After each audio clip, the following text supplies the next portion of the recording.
In 1970, an author predicted that by 2000, computers would only be the size of small rooms. They were, of course, wrong, as we now have computers on our desks, in our pockets, and pretty much everywhere else. As computers have spread throughout everyone's lives, it has become more and more valuable to know how to program and interface with these computers. And while computers have gotten much more advanced and complicated, tools have become available that makes it easy for anyone to program. Despite the spread of these tools, many people still regard the programming of computers as a sort of black magic, something best left to the professionals. However, this view is completely incorrect. Programming is in fact not all that difficult once you get used to it. It is often no more complicated than basic algebra and knowing a list of commands to give the computer. It seems to me that the bigger problem is people have a misconception about who programmers are. When most people picture programmers, they picture someone like this. A white guy, social outcast, probably a genius. However, this is simply not the case. Anyone can be a programmer, and that is in fact the point of many STEM programs. I myself had never programmed or even really used a computer up until about 4 years ago, when I was given a very old computer and a small microprocessor to program by a neighbor for Christmas. I immediately began experimenting and discovered to my delight that programming was amazing. I loved it. I immediately began programming and soon had a little device that would blink out, "Hello World."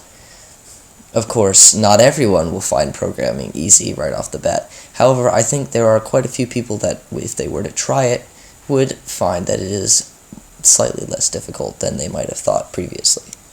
Since I started programming, I had advanced from blinking lights to creating fully fledged video games, and I must tell you, it's been amazing. Most people regard video game making as the ideal career. However, most people also regard it as something kind of like being a football player or baseball player, as in something that they would love to do but would probably never be capable of. However, I would say programming is 100 times easier to get into than being a baseball or football player.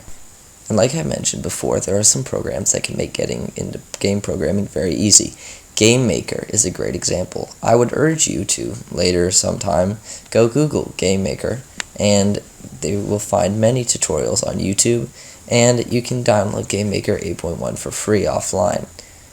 Once you master Game Maker, or if you've already had some experience programming, you can move on to things like Unity 3D, which are programs that are even more advanced and allow you to create games that are much more complicated and possibly three-dimensional.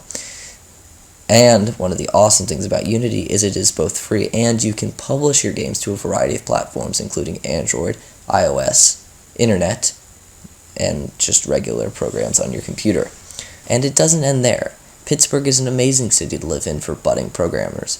We have the labs at the library, which allow you to get hands-on experience with mentors who know what they're doing.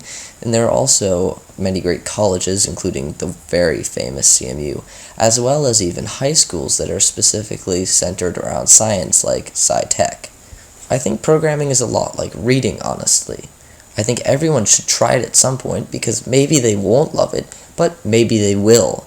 And for me at least, it's really changed my life and allowed me to explore a lot of possibilities that I would not have thought possible, including being a game designer. But there are also numerous other jobs that would allow me to utilize these skills that I've gained.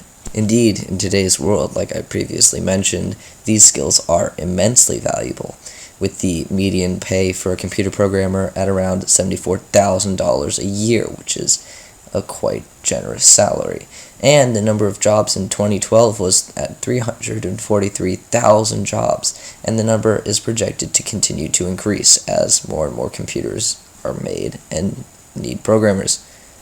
So, in summary, if you haven't programmed before, now is the best time to try it out, and you can if you go to your library or pretty much anywhere else.